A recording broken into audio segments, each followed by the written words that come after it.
We've been talking about the psychological impact on all of the hostages, especially the youngest among them, the children. Yesterday, I spoke with someone who really understands that trauma. Benny Davidson was on a flight that was hijacked by a radical Palestinian group in 1976.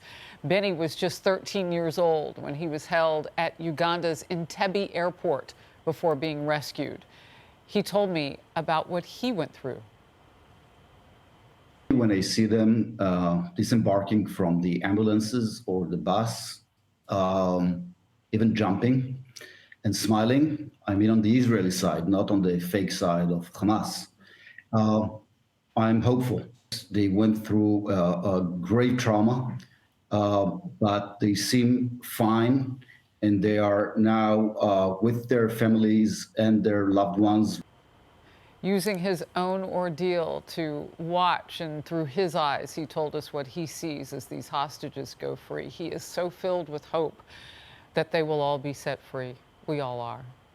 It was an emotional moment when 36-year-old Riman Kirsht was reunited with her family.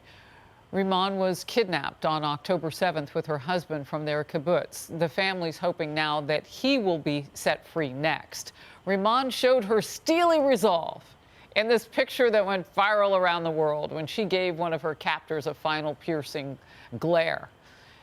During her release, this image went viral, with many on social media hailing her a hero. Joining me now is Riman's cousin, Shani Segal. And Shani, if you could just tell me about who she is, that she could gather herself in that moment. Yeah, Riman is she's our rock. You know, that every family has that person that, you know, that you go to for support. That's our girl. And I want to say that we are very fortunate to be the ones that have her with us. But her heart is in Gaza.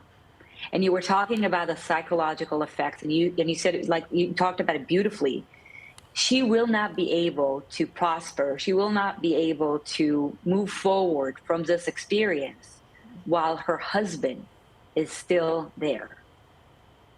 And they were taken together, is what I have been reading. That is part of the game, the cruel, brutal game that these terrorists play, and separating them at this point. Yeah, so, you know, I feel we all talk about the atrocity all the time. And I feel like all of us, especially, you know, we're coming close to Christmas, we need a little bit of love and good, you know, good thoughts. Riman and Yagev are an incredible couple. They went to school together. They forged a band together. They had everything together. They were in captivity together. It doesn't mean that all the hostages are kept together, but they were, and then they were separated in a very vicious way, and we need him back. Tell me a little bit about Yagev and what conditions that maybe Riman has been able to share that he might be in. We have heard that the men are treated so much worse than anyone might be able to imagine. So I don't know.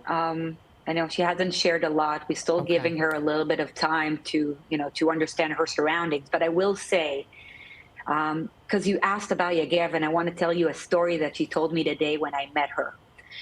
When they were kidnapped, the terrorists stole a guitar from their house. So they were talking in captivity, and they said to themselves, you know, we'll buy a new guitar. It's not that big of a deal. And he said, if there's a kid in Gaza right now playing my guitar and having a good time, I'm happy about it. How about that? So when you ask about the person in captivity, this is the person. That's the guy we want back. That's our Yagev. He fixes instruments. Yeah, he brings music back to old instruments that doesn't work. We need, you know, our heart and music back with us. Tell me how long they've been married. So they've been married for 3 years, and he is an incredible person. His heart is, he's such a pure-hearted person. And, you know, we talk about the psychological effect, but it's not only about a separation of a husband and wife is something that we cannot bear. And there are so many men there. And I want to say something, if I may. There are civilians that were taken from the safety of their homes.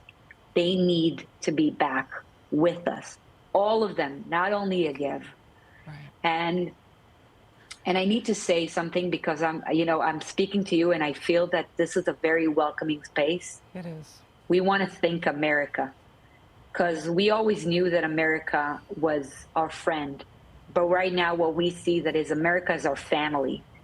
And the fact that you're taking all these stories and the hostages to your heart, all the American people, not only Biden administration and everyone, it's more than we could ever dream of. And we just want the help of everyone to bring him back. Well, you have it. You have our prayers as well. Ramon is showing daughters like mine, my teenage daughters, what real bravery looks like. And I know that there are so many men and women in captivity right now that are showing their bravery, too, as they try to survive hostage-taking serial killers, as I call them, Shani. God bless you and your family. Now one more to come home and many more for other families. Thank you.